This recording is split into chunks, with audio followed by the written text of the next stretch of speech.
Today, we are jumping into Spider-Man and Wolverine Issue 9. But first of all, let's do a quick recap. Spider-Man and Wolverine find themselves stranded on Earth-616, dragged into this broken universe by its version of Reed Richards. Desperate and nearly alone, Reed pulled them here for one reason only. He recruited their help to stop Arachnix, one of the most dangerous members of a twisted team known as the Revengers. This Reed Richards is fighting a losing battle in a universe almost completely devoid of superheroes, and this was his last gamble to stop a reign of terror. But here's where it gets personal. This Reed Richards isn't just trying to save his world, he's also trying to avenge his wife, Mariko Yoshida, who in the main 616 universe is actually Wolverine's great love interest. That connection gives Logan a very personal reason to see Arachnix taken down. However, before Spider-Man, Wolverine, and Reed Richards can even reach Latveria, they're ambushed by Arachnix and his full team of superpowered Revengers. And that's when the worst happens. Reed Richards is killed, the only person alive who could send Spider-Man and Wolverine home. Now they're trapped in a universe with no heroes and currently being hunted by a villain who's already killed countless versions of them across the multiverse. And that's where we will be picking up as we dive straight into Spider-Man and Wolverine Issue 9. And this issue kicks off immediately where Issue 8 left off, with the Revengers clashing head on with Spider-Man and Wolverine. Both heroes internally admit it at the same time. You really got yourself into it this time. And it quickly becomes clear that Arachnix didn't assemble this team just for show. The Revengers mean business. As the pair squares up against Namthor, Psy-Hulk, Hulk Panther, and Ultron Fist, Spider-Man suddenly has a realization. This universe has no superheroes. No Avengers, no X-Men, no Fantastic Four, and as intimidating as the Revengers look, this means they've never actually fought against experienced superpowered heroes before, at least not ones like Spider-Man and Wolverine. That's when the tide starts to turn. Wolverine pops his claws and charges, stopping Namthor in his tracks. At the same time, Spider-Man takes down Ultron Fist and rapidly outmaneuvers Hulk Panther. Psy-Hulk even comments that Wolverine looks exactly like Arachnix, with Wolverine admitting it must be the claws. With Hulk Panther webbed up and Namthor collapsed, Spider-Man does something completely unexpected. He picks up Mjolnir, or rather, this universe's equivalent, engraved with the words, "Whoever holds this hammer, if they be worthy, shall possess the power of thunder and the seven seas." Spider-Man immediately throws the hammer to Wolverine, who's being pinned down by Psy-Hulk as she prepares to stab him with her generated blades. The moment Wolverine grabs the hammer, he effortlessly smacks her away, making it look almost easy. With most of the Revengers defeated, Spider-Man and Wolverine finally turn their attention to their real target, Arachnix.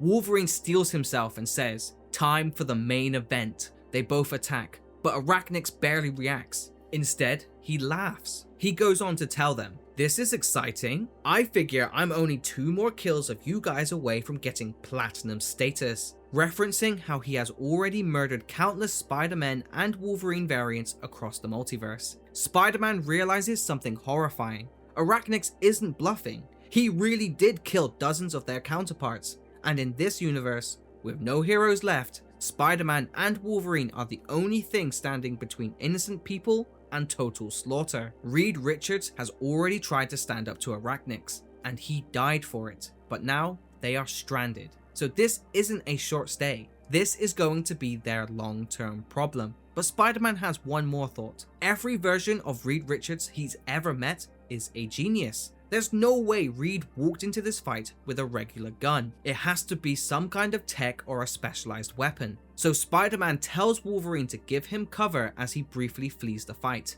Wolverine doesn't disappoint. He lands a devastating slash on Arachnix, literally tearing him in half. But it barely slows him down. Arachnix's organic webbing grants him a healing factor, making injuries like this seem trivial. Meanwhile, Spider-Man finds the rifle belonging to Reed Richards and realizes he was absolutely correct. This weapon doesn't fire bullets, it delivers a specially made chemical, an anti-webbing formula. The formula isn't perfect, but with a slight modification, Spider-Man realizes it could temporarily neutralize Arachnix's greatest advantage, his healing factor. Spider-Man fires at Arachnix whilst Arachnix is mid-regeneration, freezing his healing process completely. Wolverine is shocked. He tells Spider-Man he didn't think he had it in him to kill someone, but Spider-Man clarifies that Arachnix isn't dead. His organic weaponized webbing has simply hardened. Like regular web fluid, eventually it expires. They need to secure him fast. Before Spider-Man can even finish that sentence, they are interrupted. They come face to face with the closest thing this universe has to a superhero team, Scythe. Strategic combat yielding tactical hazard elimination. The team includes Black Widow, Doctor Doom, the Blob Thing, and Bullion. Wolverine immediately distrusts Doom, but Spider-Man reminds him this is a parallel universe. This Doom isn't a villain, he's effectively this world's version of S.H.I.E.L.D. Still skeptical, Wolverine asks why they didn't show up sooner. Doom asks Wolverine to introduce himself, and Wolverine responds, "They call me the Wolverine." Doom fires back, "Named after a weasel? Charming." Spider-Man quickly introduces himself saying, "Spider-Man, friendly neighborhood variety." He gestures between himself and Wolverine before adding that, now that they're here, the two of them could really use a favor. He even tries to soften the moment with humor, asking, "Doomsy, you don't mind if I call you Doomsy, do you?" Doctor Doom absolutely minds. Spider-Man presses on anyway, explaining that they are from another universe, and if this Doom is even half as brilliant as the Doctor Doom they know, then he might be their best shot at getting home. Doom considers this before responding coldly that their presence is suboptimal. He claims he would be willing to grant them this boon, but the necessary resources cannot be found here in Latveria. This confuses Spider-Man, who assumes that Latveria would be the obvious location for Doom's base of operations, but it isn't. Instead,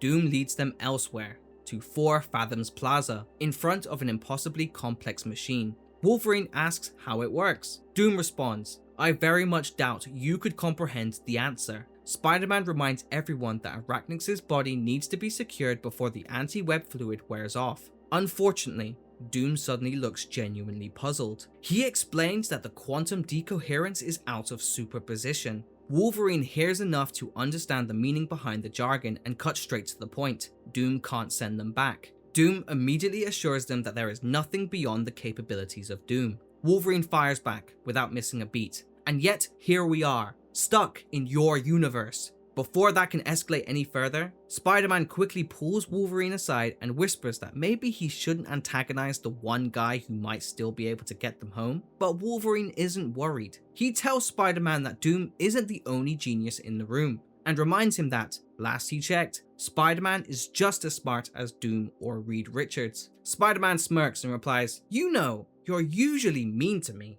but every now and then, you say the sweetest things." Wolverine simply replies to say, "You're welcome. Now come on." There's still all of Richards' equipment back at the Stark-Pym tower. As Spider-Man and Wolverine leave, Doom watches them go and scoffs, stating that the presumption they can succeed where Doom cannot is the height of folly. Wolverine shoots back over his shoulder, "Yeah, well, if we come back, you get to say, 'I told you so.'" We then cut to Stark-Pym Tower, where Spider-Man and Wolverine are immediately confronted by a staff member who firmly informs them that they are not authorized to be there or to use any of the equipment. That staff member is revealed to be Eleanor Stark-Pym, who warns them that using the quantum stabilizer could cause a space-time catastrophe. Spider-Man argues that leaving them stranded here could cause even worse quantum consequences. Reluctantly, she agrees, but she keeps a close watch. While all of this is happening, we cut back to Scythe, who have successfully captured the remaining members of the Revengers. We see 2 Scythe agents escorting the defeated Revengers through the facility, dragging Arachnix along with them.